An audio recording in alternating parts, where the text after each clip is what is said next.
Radhe Radhe everyone, स्वागत करती हूँ आप सभी का।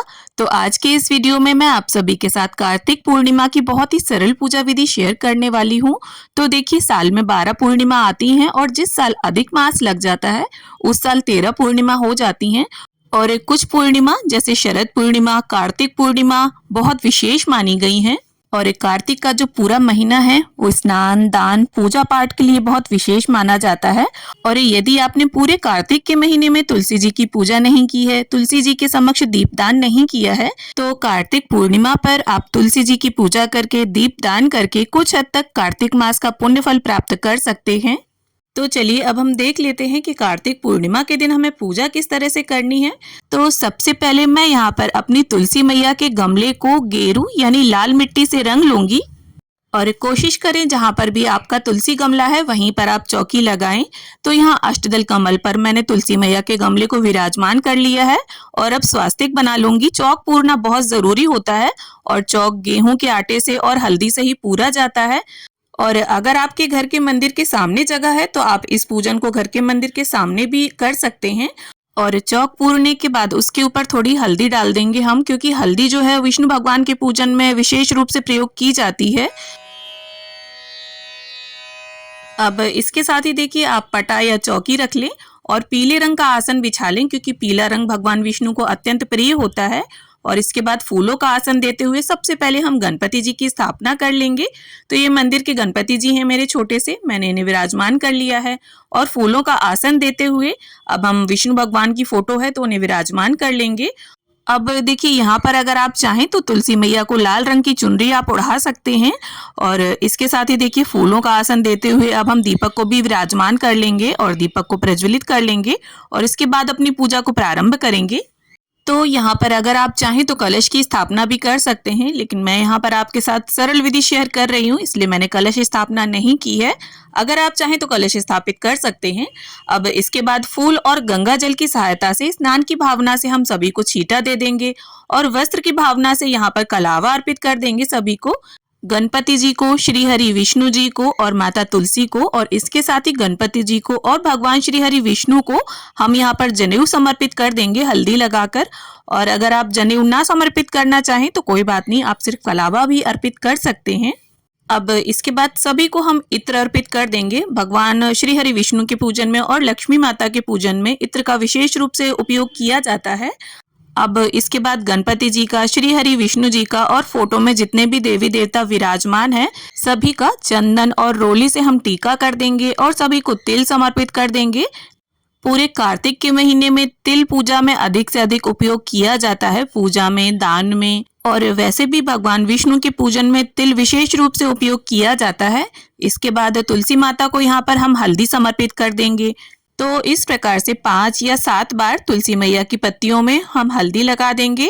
तो देखिए, आप जितना श्रृंगार तुलसी मैया का करना चाहते हैं उतना श्रृंगार करके तुलसी मैया को अच्छे प्रकार से सजा दीजिए, क्योंकि देखिए, तुलसी मैया के पूजन के लिए कार्तिक पूर्णिमा बहुत विशेष मानी गई है और बहुत से लोग देवउठनी एकादशी के दिन तुलसी मैया का विवाह संपन्न कराते हैं और कई लोग कार्तिक पूर्णिमा पर भी उनका विवाह शालिग्राम जी के साथ करते हैं।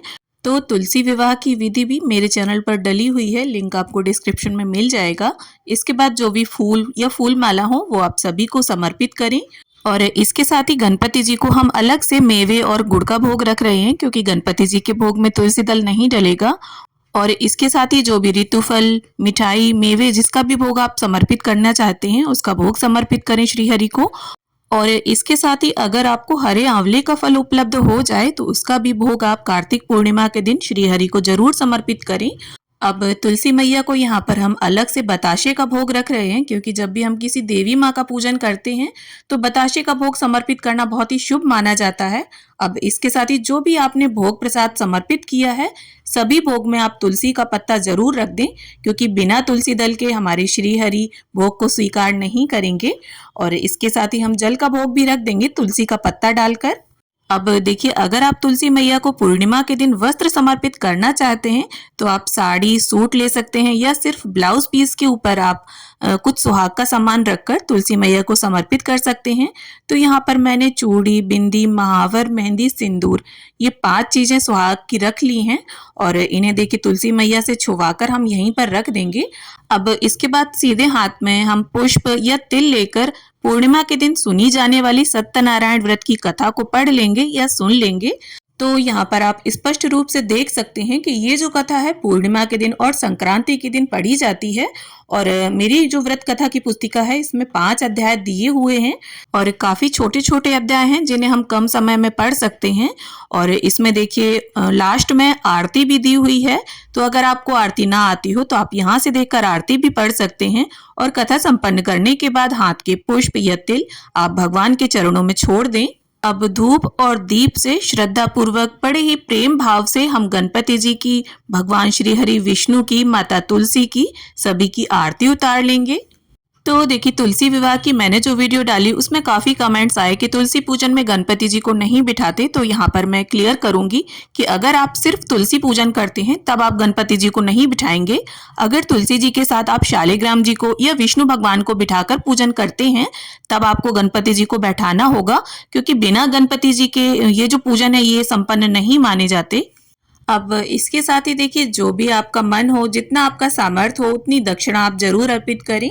और इसके बाद देखिए, सीधे हाथ में जल लेकर हम 3 बार चौकी के आसपास फिरा देंगे, पूजा का आचमन कर लेंगे और तुलसी मैया से, गणपति जी से, भगवान श्री हरि विष्णु से पूजा में रही कमियों के लिए क्षमा याचना कर लेंगे और ऐसी प्रार्थना कर लेंगे कि प्रभु सदैव हम पर और हमारे परिवार पर अपना आशीष बनाए रखना। अब देखिए, कार्तिक पूर्णिमा के दिन तुलसी जी की 108 फेरी लगाने का विधान है। तो आप खाने पीने की चीज से, श्रृंगार के सामान से, जिससे भी बन पड़े और 108 ना हो सके तो 11, 21, 51 जितना आप में सामर्थ हो उतनी फेरी आप जरूर लगाएं।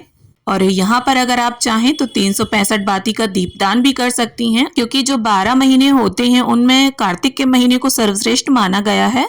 और पूर्णिमा का जो दिन होता है वो कार्तिक मास का अंतिम दिन होता है। तो इस दिन को आप जाने ना दें हाथ से। पूजा पाठ, जप, तप, दान जितना कर सके उतना करें। तो उम्मीद करती हूँ कार्तिक पूर्णिमा की ये सरल सी पूजा विधि आप सभी को जरूर पसंद आई होगी। जानकारी अच्छी लगी हो, वीडियो अच्छी लगी हो तो वीडियो को लाइक करें, ज्यादा से ज्यादा शेयर करें और हिंदू धर्म के व्रत, तीज, त्योहार में पूजा की विधि जानने के लिए चैनल को सब्सक्राइब कर लें।